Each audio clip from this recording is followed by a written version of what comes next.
The main word for our generation was survival, and the main emotion that we had was hope. 1/3 of the nation at the time, in the words of President Roosevelt, was ill-fed, ill-clothed, and ill-housed. I was 2 years old when the Depression struck, immediately following the crash in October 1929. Like most other men in the country, my father lost his job, and he never had a steady employment for the next 11 years. And as hard as it was, people-wise, I think it was one of the nicest times I can ever remember. On Thursday, October 24th, the New York Stock Exchange took a massive plunge, sending investors into a panic. 5 days later, Black Tuesday, the bottom of the market fell out. 16 million shares were dumped while people lost savings, inheritance, everything. Throughout the 1930s, the United States endured the effects of the Great Depression. 20% of all banks failed, wiping out 10 million savings accounts. Between 1929 and 1932, some 85,000 businesses failed. And by 1933, unemployment had reached 13 million people, or roughly 25% of the workforce.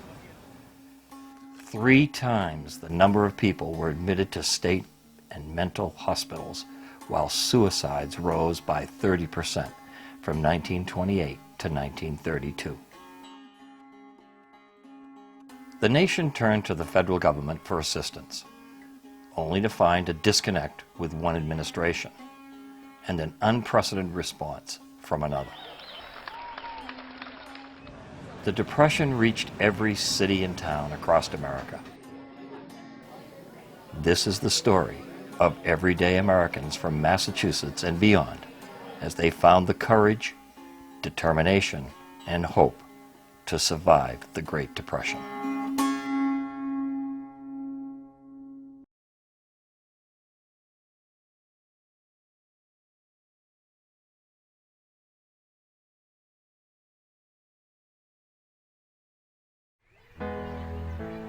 Grew up in Haverhill, Massachusetts. In the year of the Great Depression, I was in kindergarten.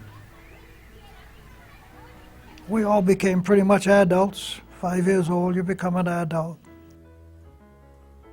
The Depression actually started in Lowell and Lawrence and Haverhill and Nashua and places like that, probably about 10 years before it really hit the rest of the country. The Great Depression was just that, the Great Depression, the greatest depression that this country has ever seen. Most of the kids that come up in those days, experience hard times. Going without. I never saw Santa Claus. Never had my hair cut growing up because we couldn't afford it. You think that things were very, very tight with money. The Depression is worse in places that are dominated by one industry. In places like Lowell and Lawrence, it's kind of like it's the only game in town is the mills. Most of the mill buildings are, if they're running at all, they're running at like 15–20% capacity. Lawrence was beautiful when we were growing up. You could go without locking your doors, and you could feel safe going down the streets and everything else. And during the Depression, it got a little touchy because hunger and no jobs. In Lowell and Lawrence, the banks are failing, people are losing their savings, and lots of people had their life savings wiped out. There was a lot of going without. There was a lot of food shortages. My poor mother, She could take a chicken and have it for a week and do more things with a chicken than you would believe. Today she'd be on the Food Channel. My mother used to be able to make a meal almost out of anything. And then she'd make homemade bread and homemade noodles. People did a lot of things that they normally wouldn't do in real life, and some things that some of us are still ashamed of, but that's how we got by. It was not uncommon for us to walk by grocery stores. In those days, grocery stores used to have outdoor displays and barrels and apples, potatoes, whatever it was. And it was not unusual for us to walk by and grab a quick potato or grab a quick apple or whatever it was. One of the ways that people dealt with this crisis of the 1930s was to actually organize themselves.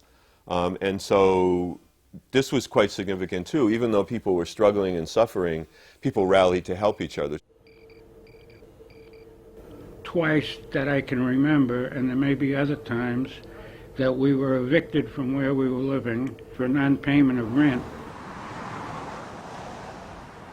People would have rent parties if somebody couldn't afford to pay the rent for the tenement apartment they were living in. Everybody else in the building would have a party. They would get whatever food they could get. They might hire a saxophone player and a trumpet player to play a bit of music and charge people 20 cents to get into the party or whatever, and raise money to help somebody. If people were evicted, tenants in the building would gather together and actually move the person back in and block the bank or whoever was working for the bank or the sheriff from putting them back out.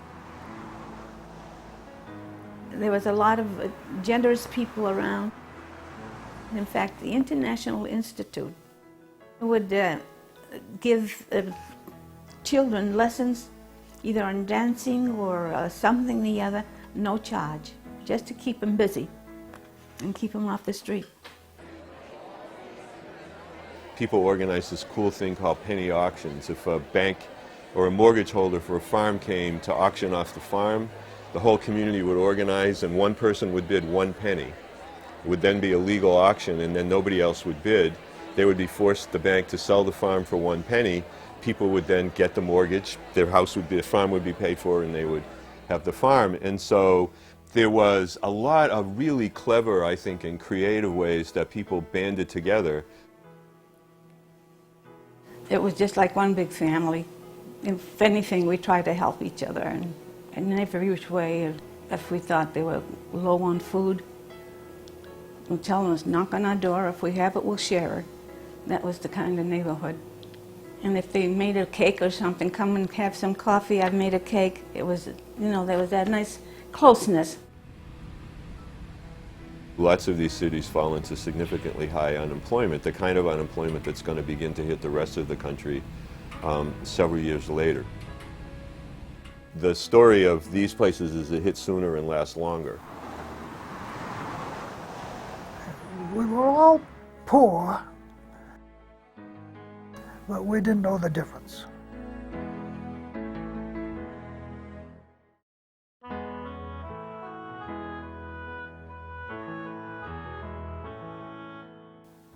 In 1928, shortly before he was elected president, Herbert Hoover stated, "We in America today are nearer to the final triumph over poverty than ever before in the history of any land. The poorhouse is vanishing from among us." 15 months later, the Depression struck. Many Americans accused Hoover of being indecisive, ineffective, and frankly, out of touch, thus contributing to the continued plummet of the American economy. When things go wrong with the economy, well, who gets blamed? People point the finger to the person at the top, and unfortunately for Hoover, that was him. It would appear that Hoover wasn't quite sure what to do or how to handle the Great Depression. There wasn't a clear response from him. Basically, I think he was hoping that things would just even out on their own, get better on their own. And Herbert Hoover had a song that says, Just around the corner, there's a rainbow in the sky. So let's have another cup of coffee, and let's have another piece of pie. Hoover's a funny guy because he's very smart, but he's very set in his ways, and he's sort of put in this box that he can't quite find his way out of. Toward the end, he begins to spend a little bit of money, but never enough. A lot of people were scratching their heads, actually, as to why this intelligent, experienced man now either didn't seem to care or didn't know what to do. So he did disappoint a good part of the public that way, not sufficiently addressing the Depression. Hoover's lack of federal spending sent the nearly 13 million disappointed unemployed Americans scurrying for jobs. Family members, even children, took on any job they could find to survive. Children like myself, who were 11 or 12 years old, would get non-hazardous jobs in places like grocery stores or milk delivery wagons, whatever you could lay your hands on. I got a part-time job putting up potatoes and putting up eggs in cartons, and I used to make $7 a week for that, which was big in those days. That was a lot. In the summer, used to cut lawns. I probably made $2.50 a week. When it snowed more than it does now, and the kids, they go out and shovel snow. And when you get all done shoveling, me and my other brother used to do it, 50 cents. I did all types of different jobs, yeah. I worked in a sweatshop for 25 cents an hour. People did everything, I mean, everything and anything. If there was a way you could make a quarter, you did it. And when you could make $1, you were rich. The most important thing was trying to earn some money, like sell papers. I got a job delivering papers, and I got $1 a week, 6 days. Summer, winter, hot, cold, rain, shine. That's what you did. With magazine routes and paper and everything, I probably made $2.50 a week. Because you never got to keep the money. Anything you made, your mother took. You might get a nickel. Maybe you'd get a dime to go to the show, go to the theater movie on Saturday afternoon or something like that. You might get another dime. Don't forget the poor box at church. Everything was creating good habits. I had learned plenty. The jobs I didn't get paid for, they were teaching lessons. I never forgot them.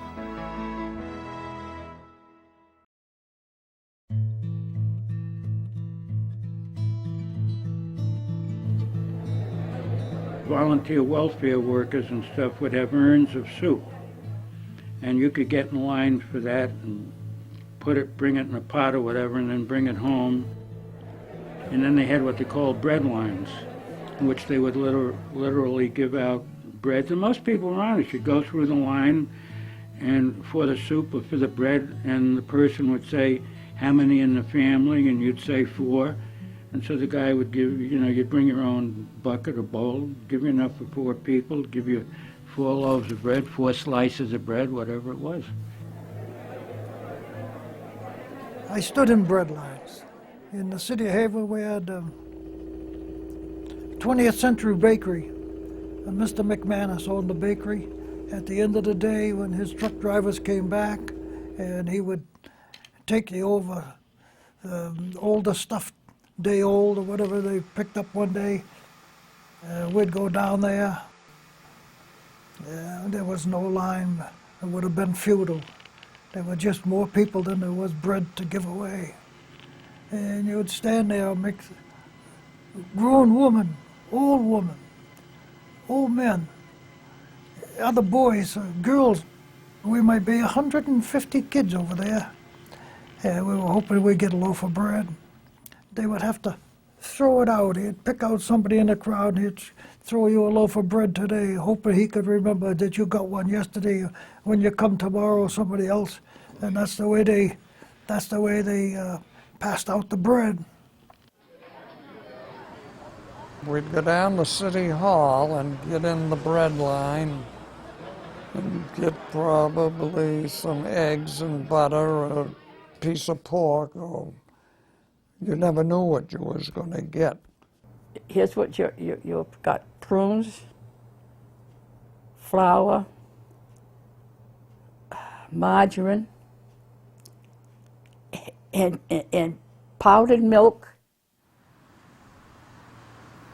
They had a commissary where people had a card, and you went up, and of course you had to present the card. And then whatever the food there was that week to be passed out, it was given out according to the number of people in the family. It was once every 2 weeks. My mother would say, okay, get down to the Mary A. Livermore School. This was a grammar school.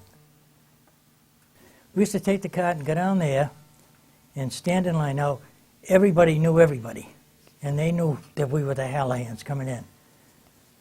You go in, you'd take out the thing, and they'd say, 9 children, and my brother would say, yes, that's right, father and mother, and my grandfather lived with us at that time.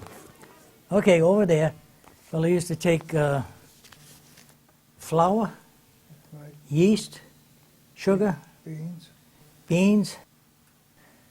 So every 2 weeks, we used to get down there and load up. There was a commissary that people would, if they were very poor, they could go to and they would get some butter and they used to give out grapefruit and things like that. But my father and mother were too proud and they wouldn't do it. I know there were lines for food, and people would really, long lines. A lot of them wouldn't even go because they were too proud, and the only reason they'd go is because they really were hungry. We had the same thing in the city of Haverhill. It was called the commissary. I know about it well because I was the guy who had to go down and get the food. And the man that passed out the food in charge of it, Mr. Deedy, he was our neighbor. He said, okay, Cullen, you're down here to get it. And there would be come in brown bags. And we got oranges sometime, grapefruit. There was an abundance of grapefruit. And sometimes you might be lucky, some lady just in front of you or something, they didn't like grapefruit. He'd say, well, she didn't want any grapefruit, so if they knew you, you got the grapefruit. He told you what they gave, flour all the time. And you took it whether you wanted it or not.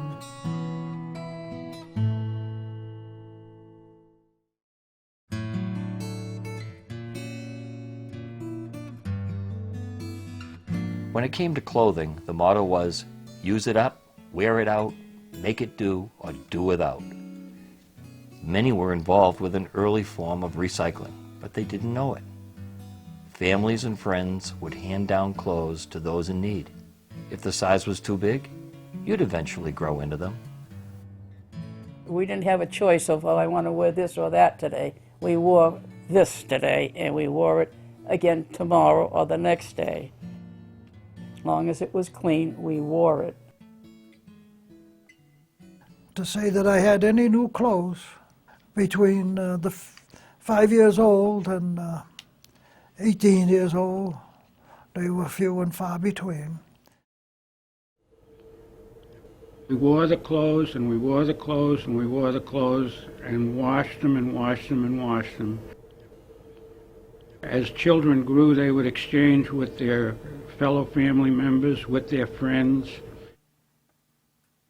I had 4 older brothers, and my God, when I started growing up, I got pants, shirts, underwear, hats, gloves, everything.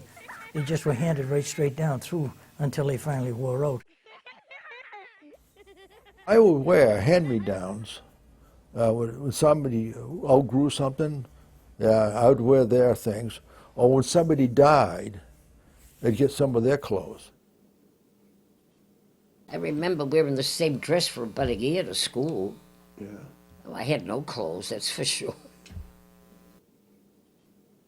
I had to wear black stockings and black shoes for First Communion. I was heartbroken. The only one in black. In those days, you had your Sunday go meeting clothes.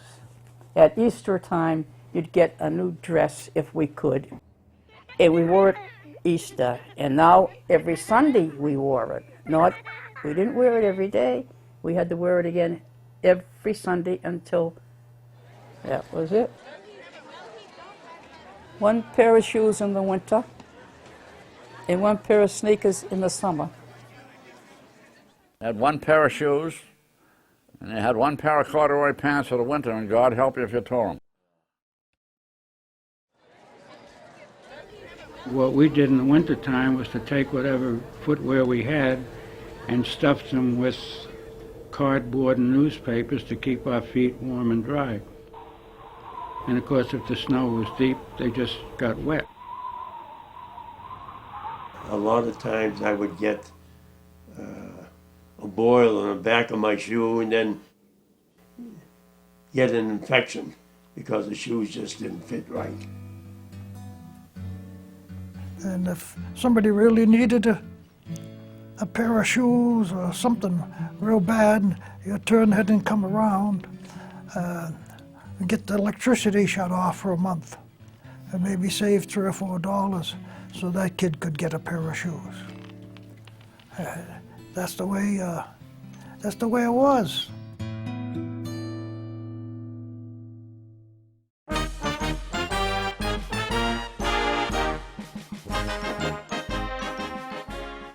Herbert Hoover was nominated by the Republican Party to run for re-election in the 1932 presidential elections.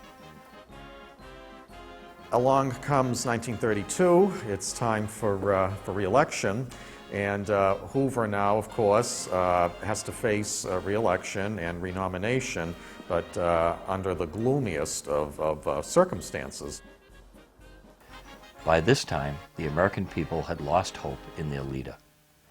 After ineffective attempts at dealing with the economic, political, and social crises of the Depression, the American people overwhelmingly elected Democratic candidate Franklin Delano Roosevelt.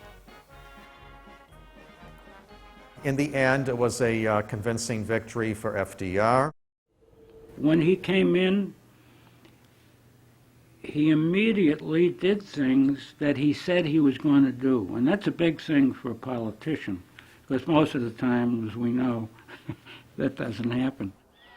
The same day that FDR got inaugurated, March 4th, 1933, when he was inaugurated for the first time, his very first mission was to create a bank holiday in order to try to straighten out the banking crisis that had enveloped the country.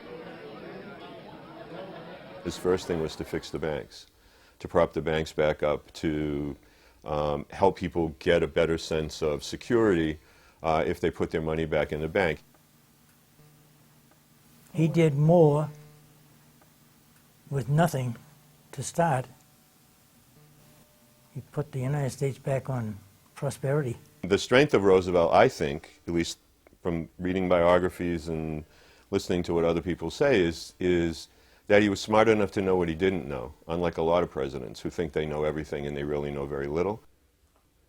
And one of his closest advisors in the White House said of him that he basically he didn't have the aptitude to pass a college-level introductory economics course when he came into the White House. And so, but to his credit, he surrounded himself with a lot of really smart people, what historians have come to call the brain trust. He put into effect the first of the laws that today are called the safety nets. In 1930, there was nothing in the United States to help anybody who was in financial or medical trouble. There was no Social Security, there was no health insurance, there was no unemployment insurance. There was nothing that you kind of take for granted today. The importance of helping people was instilled in FDR. His family instilled in him the importance of, if you have the means, you should use that means to help others. I think we all appreciated, because of the social programs he had, we all were supportive of FDR. He creates banking reform, which helps eventually lead to the Federal Deposit Insurance Corporation. When we all go into the bank these days, there's that seal that sits there. Most people don't know what that even is. It comes from this process in his first 100 days and then the first couple of years of his administration. His personality, coupled with a diverse set of legislative programs known as the New Deal, alleviated the nation's fears and rekindled a sense of hope. As the first 100 days of his administration continued, FDR relentlessly pushed through legislation that would create millions of jobs. Americans referred to these new programs as the alphabet soup. FDR's alphabet soup of programs were designed to lift up the economy and lift the United States out of the Depression. And people laughed at his alphabet programs. Everybody used to kind of laugh, what has he done today? And it'd be 3 new letters in the newspaper, which stood for some new department that he had created.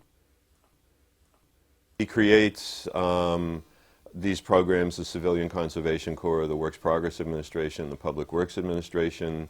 He pushes through, with the help of Congress, something called the National Industrial Recovery Act.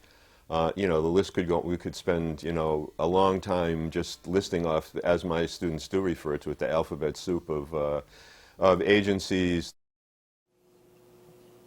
I thought he was terrific. He was for the people. And he's the one that put the WPA to get people working. He was a wise man, a smart man. The WPA, the PWA, a lot of the stadiums that you see in all of these schools around the country were built by them. And it kept men working. Things like the Works Progress Administration to pay for all sorts of, public building construction and road construction, and highways are one of his signatures. They came in and they replaced all the sewer pipes. My God, they dug up all the streets. One street with 4th, 5th, 6th, 7th, 8th, 9th, 10th Avenue, dug out all the streets. Some worked 3 days a week, others worked 5. If they worked 5, they got $17. People started to get jobs. My father got his first job in 1940. And he came home with that first paycheck. Wouldn't believe it. We went out to dinner. In those days, it cost 60 cents to get a roast turkey dinner, right? And we went out to dinner, and my brother was very young. I was 12, 13. And he and my mother and the two of us went out to dinner, and it was like we went to the Waldorf Astoria. The Civilian Conservation Corps to put lots of mostly young men to work in rural parts of, actually a lot of New England. The Civilian Conservation Corps built roads and, out in the western part of Massachusetts, in southern New Hampshire, Vermont, Maine. My father actually built roads for the CCC up in North Adams, Massachusetts.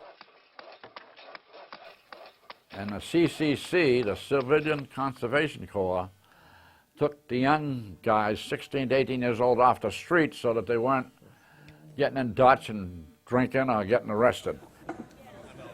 My only brother, who was older than me, he finally he didn't have any work. He went to the CCCs, like an awful lot of boys did, and that was a good thing for him. He went to various places. He went to Vermont, and it was almost like being in the Army. But the CCCs and the WPA were great things. All sorts of things which did two things.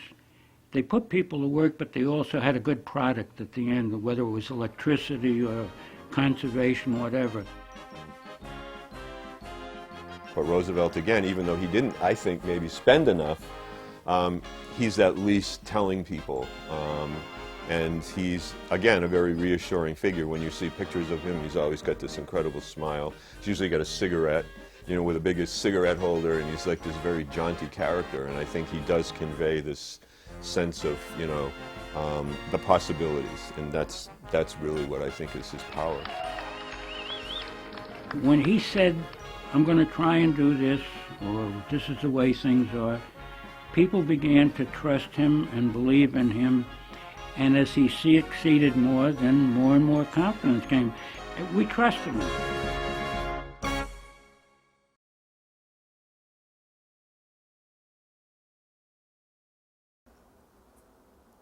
One way that FDR communicated with the public was through his famous fireside chats. Roosevelt's a genius at using, I guess, the Twitter of, you know, the 1930s, which is the radio. He would get on the radio for 15 or 30 minutes, and he would talk from his office at the White House. And he would tell people his ideas of what he wanted to do, what he was trying to do. People will, you know, if their neighbors don't have a radio, or if they're living in an apartment building and maybe there's 2 radios in the building, people will gather wherever the radio is. On these fireside chats, people believed him. That's a hard thing to say in today's world. Not many of us believe politicians anymore, even if the sun is shining. FDR projected a certain amount of warmth, candor, frankness, reassurance, and that's what the American public needed and wanted at the time, and he was the perfect messenger for that. You realize, as a lot of people did at the time, they referred to him sort of as everybody's grandfather, came across as this very sort of reassuring, calming figure, and in effect he kept telling people in different ways on these Sunday evenings it'll be okay. The main thing he did was supply hope. Franklin Roosevelt had a speaking voice that was out of this world. If he said to you on the radio, I'm going to try and put in a law called Social Security, you just assumed that sooner or later you would get the law. They admired him very much. When the day he died, I was going out to a party, and everybody says, FDR died, FDR died. And I think every neighbor came out. Believe me, I think every neighbor on Rockaway Street came out, and we were talking to one another about it, how he passed away, and what a great man he was.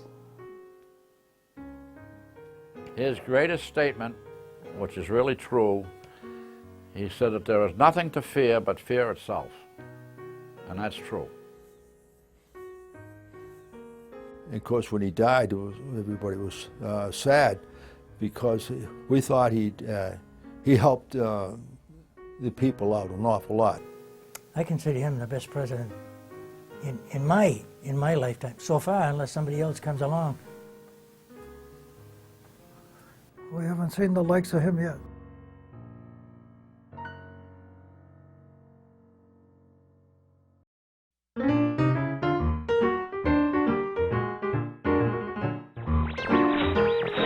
One of the big sort of technological inventions of the late teens, early 1920s is radios and making them cheaper. This is when we get General Electric, RCA, Zenith, we get these big corporations, many of them that are still around, and they make these incredible radios with these big cabinets, and they become like the TV is going to become in American family life in the 50s and 60s. The first radio we got was from this Leone who was at the corner of Jackson and Harold Street. And oh boy, when we played it, we thought it was a miracle, the music coming out of that. It was quite a thing. It was a big thing, like the first TV. Wow, you know, it's one of those wow things.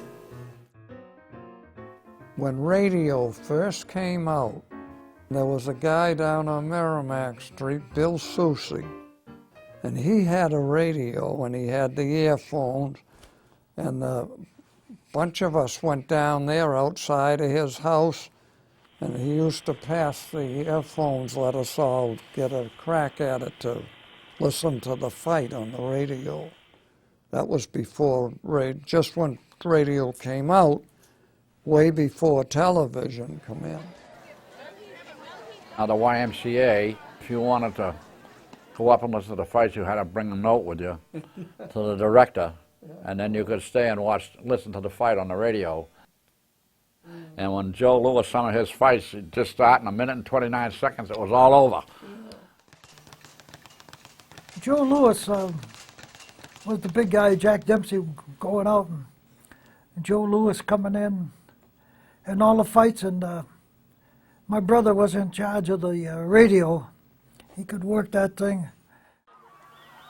Some nights, you know, they might be fighting in New York, you wouldn't get good reception, and they keep turning the radio and the dials. Monday night was devoted basically to good music, and Sunday night was the big comedy night. And the big comedian of that generation was a fellow called Jack Benny, who was actually beloved. I mean, he could have run for president, I guess, if he felt like it. We had the radio because Mom and Pa loved opera. You had to have a radio. So they would listen to opera, usually on a Saturday. We had a little radio. We had to listen to The Shadow, Squeaking Door, Amos and Andy, all those old characters, yep. And there was the Lone Ranger, and they had Jack Armstrong, and they had Buck Rogers. The radio would be there, and the first one we had was a crystal set that had 4 wires coming out, and you had an earpiece that you put up to your ear to listen to, and we'd be listening to those things, and Jack Benny, and all of those things. And it was like a family affair.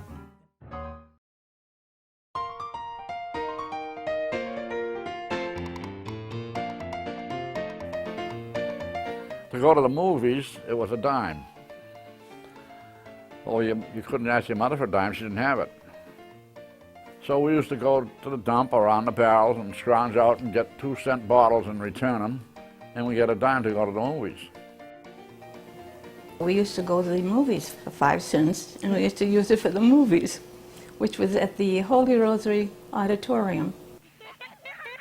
For 10 cents, I could go to the movies and see 2 movies, a couple of cartoons, news, and get a dish. And on the 4th of July, they had a movie for the kids at 10 o'clock in the morning, and we'd go and see the main feature, a cowboy show, the cereal, Mickey Mouse, and when you got through the movie, as you went out the door, they would hand you a little flag and a hoodie. Saturdays we used to go to the movies, and we'd stay there from 1 to 2 or maybe 3. That's what we used to do. The serial matinee, where every week you get a section of that serial. So a lot of kids would wait till the weekend when they could go to the movies, so that they'd be updated on the serial. And it'd end with somebody hanging off the cliff or continue to next week. They had one, The Perils of Pauline, and you had to go every week with one of these continued pictures, so we make sure we were there for the next episode. With the movies, people would go for release. If you didn't watch a serious movie, you were watching a comedy or music. Musicals were big. Everybody loved the musicals. And the 2 biggest stars in Hollywood were not serious actors. There were a couple who danced. There will never be anybody that lit up a screen like Fred Astaire and Ginger Rogers. They sailed across the silver screen of America, lighting up the Depression. If we didn't have money enough for all of us to go, we pooled it. And the guy that went in, it was his job to open the door. God help him if he didn't.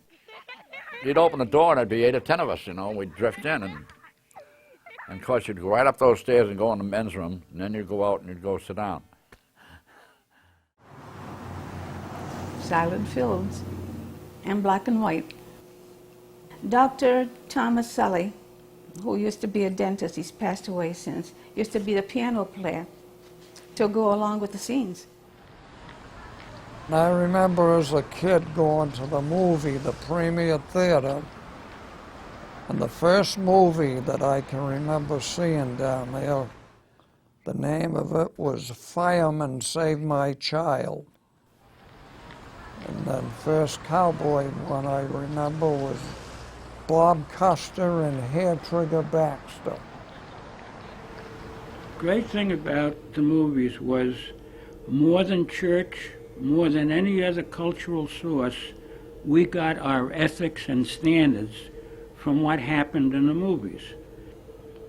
And when Gary Cooper, for instance, who was the great outdoor star of the time, would do something noble to save the ranch or whatever, sacrifice himself in the movie, we took that as a good thing to do. They'd have westerns.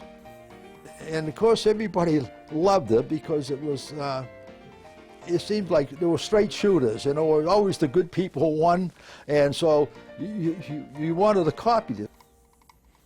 You'd go to the movies, say Saturday mornings, and Saturday afternoon you'd be out with whatever you could come up with, clothing that looked something like it. Get your father's old soft hat and spin it all up and put a bandana around you, put a holster around your waist with a cap gun in it, and you strut it around like you were Tom Mix or something, and you acted it out, and we had a great time running around the hills, and I can still remember. It was a great fun. The movies were the absolute saving grace.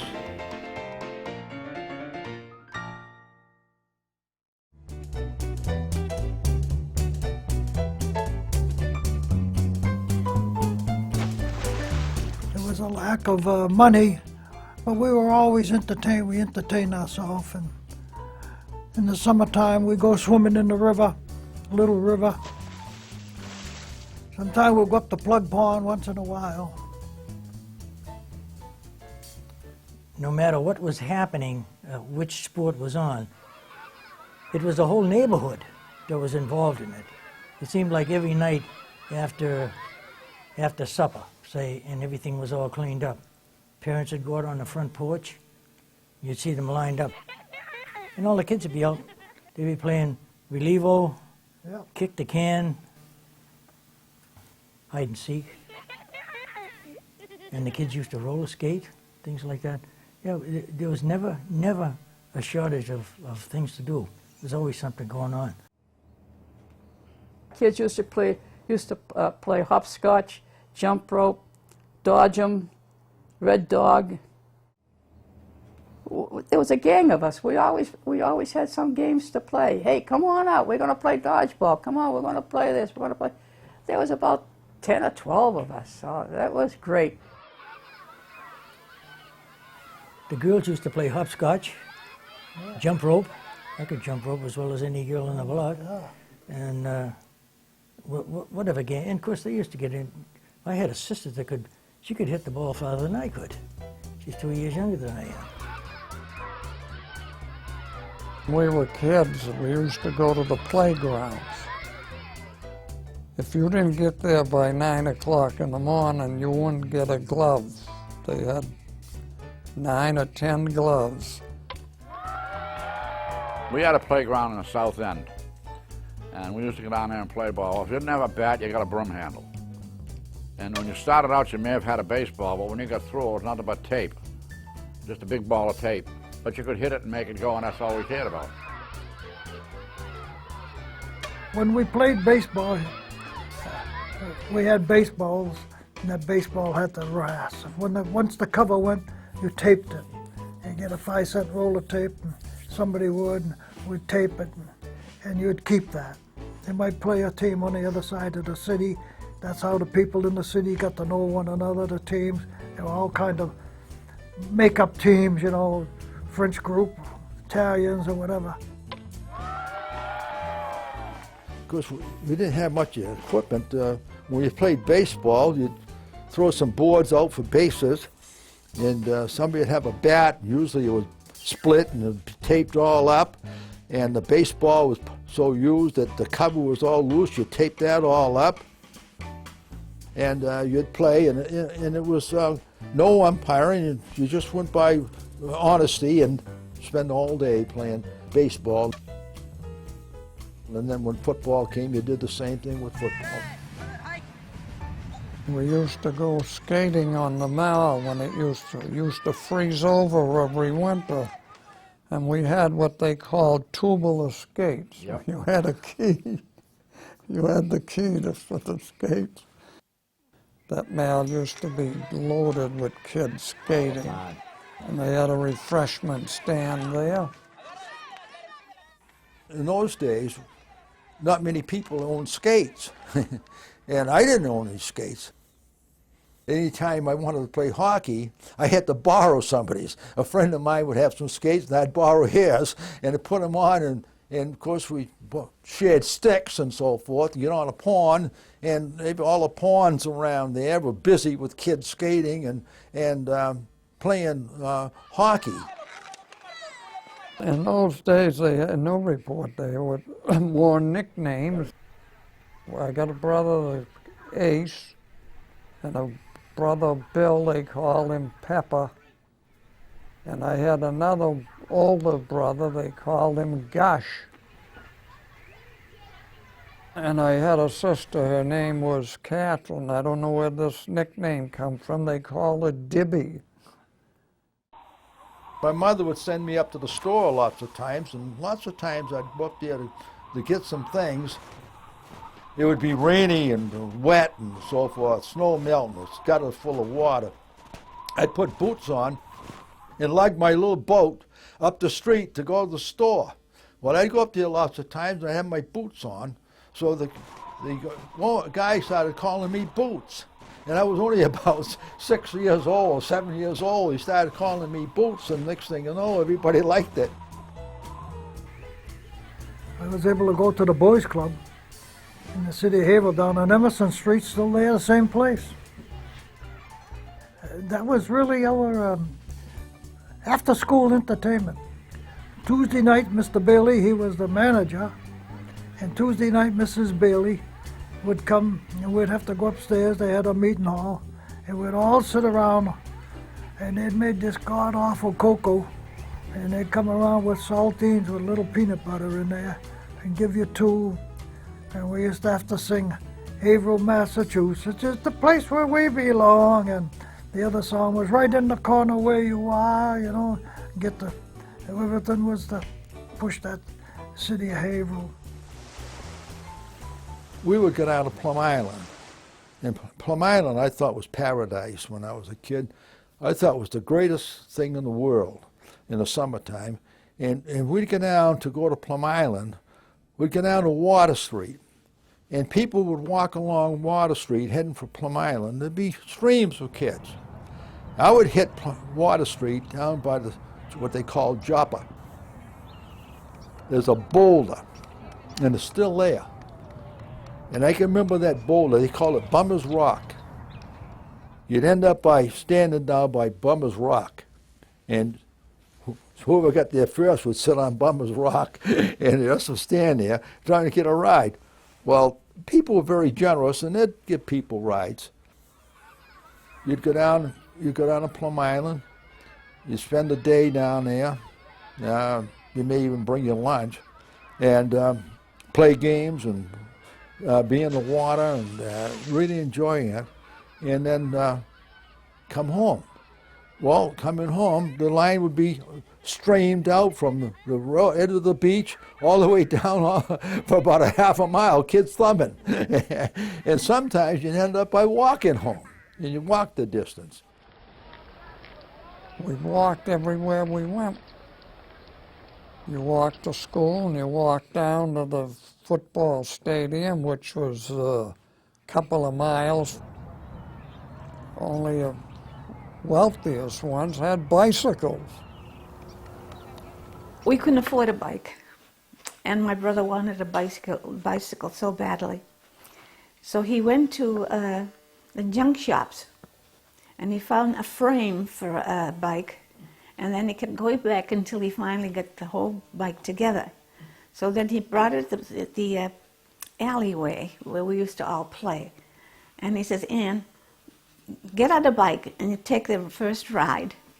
And I said, I don't know how to bike ride. He said, never mind, I'll hold on to the handles, and this way you can do it. So I got on the bike. Well, needless to say, I didn't know how to ride that bike. I was down on the ground, and my brother was on top of the bus. And the YMCA had a basketball court on the top floor, and then in between the first floor and the top floor, the middle floor, they had a hall in there. Mrs. Kimball ran dances for the high school kids on Wednesday nights, and I think maybe it cost $0.25 to go. Of course, we didn't know how to dance, so what she did, she had at 7 o'clock, in this room on the second floor, she had records that she used for so people would have music, and some kids, that boys and girls that she had picked, that would teach us kids who didn't know how to dance to dance. So I would go there and I'd meet a girl, and she'd teach me how to dance, and we'd practice there. And at 8 o'clock, that was the end of that, we'd go upstairs, and they had like a three-piece band. And she'd follow you around, and you'd be dancing with somebody, you know, and she'd say, don't look at your feet, don't look at your feet. You'd have to look and hold it this way, and it was wonderful, you know, and so we learned how to dance. When we got into high school and they had proms, you'd ask a girl to go to the prom with you. And if she agreed, you'd pick up a corsage and you'd walk to her house and give her the corsage, and she'd put it on, and you'd walk from there to the high school and dance, and then walk home afterwards. We'd walk down to the Mel Spa, and if you had enough money, you'd have a banana royal. If you didn't have enough money, you had a root beer or something, sarsaparilla or something at the counter, and just a glass would cost you, 20 cents or 25 cents. And sometimes, if you had a little more money, you'd have a root beer float. And that was big time.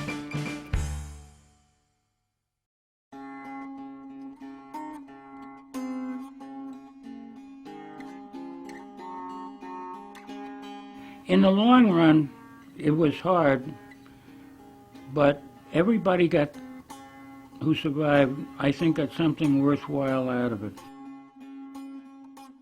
The people of my age will even say the same thing, that it was an era that it generated a lot of thankful people. I know I'm thankful.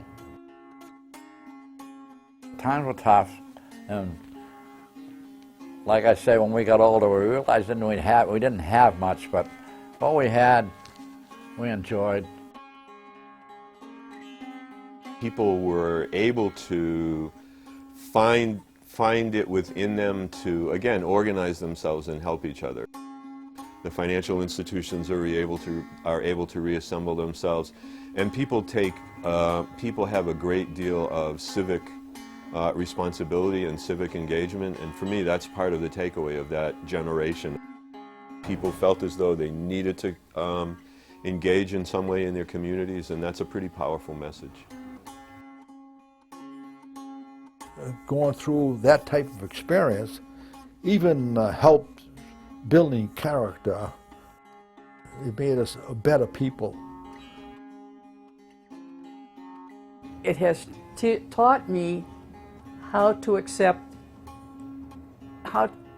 anything that comes along, because you've been exposed to it. It definitely had a profound impact on their lives. It's something they'll never forget. They will always carry around those memories from the Great Depression, mainly what it was to scrimp and save and not have many opportunities available to them. Education is something not to be wasted, and the opportunity is there. Now, even if you're not rich, there are all sorts of ways to get both formal and informal education today. If you work hard, one way or another, to get yourself a good education, because without an education, you can't get anything. Set a goal in life, work hard to accomplish that goal. Be gratified that you had the intelligence and the ambition to reach that point in your life. Think about the future and learn to respect people and use love. Lead a good moral life. Be good to their fellow man. Those are the two most important things, I think. It was an interesting life. I wouldn't change it for a bit. It was quite an experience. I'm glad I lived through it, but I'm glad I survived living through it.